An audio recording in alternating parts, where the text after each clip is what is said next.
Well, thank you, Madam Speaker. The Federal Loan Guarantee Program is exactly what it says. It's loans that are guaranteed by the federal government. Of course, that just transfers the risk of those loans to the taxpayers. As with any government subsidy, they reduce the market discipline of loan recipients. Recipients get the loan. They know the federal government's going to pay the bill if it fails, and when it fails, that's exactly what happens. Now, there's a checkered past of the Department of Energy's loan guarantee program, and it demonstrates that it is not immune from these concerns. As it currently stands today, it hasn't been reformed, it hasn't been revamped. We're just going to keep on loaning money. Among the most egregious examples of Title 17 loan failures are Solyndra, Fisker Automotive, and A123 Systems.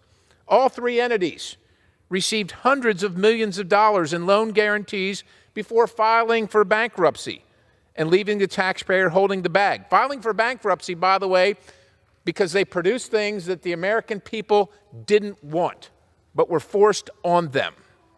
To add insult to injury, A123 Systems and Fisker Automotive were purchased by, you guessed it, Chinese companies for pennies on the dollar.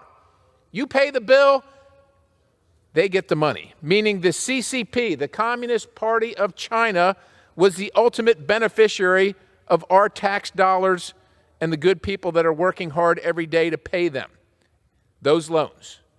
Both companies also received subsidies from the Michigan state government under then Governor Jennifer Granholm. Now, you might not care about that because it was in Michigan. Maybe you don't live in Michigan where Fisker Automotive and A123 Systems were located, went bankrupt, took your money, and then were sold to the Chinese. But the integrity of these programs is heightened by the fact that Secretary of Energy Granholm's leadership position is now at that department and will oversee these loans. I urge adoption. I reserve the balance. Thank you, Madam Speaker. I must disagree.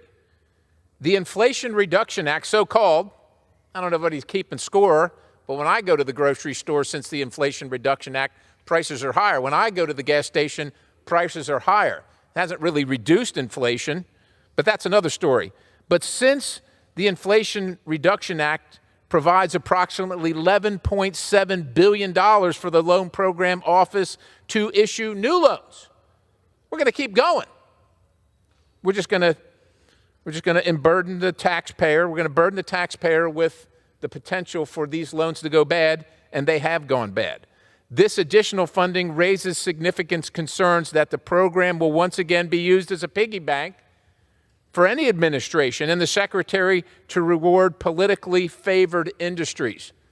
Madam Speaker, my bosses, my constituents can't afford this continued grifting.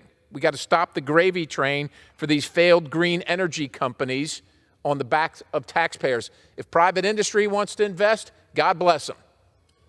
But the taxpayers shouldn't be forced to. I reserve. Well, thank you, Madam Speaker. There you heard it. Continue to invest.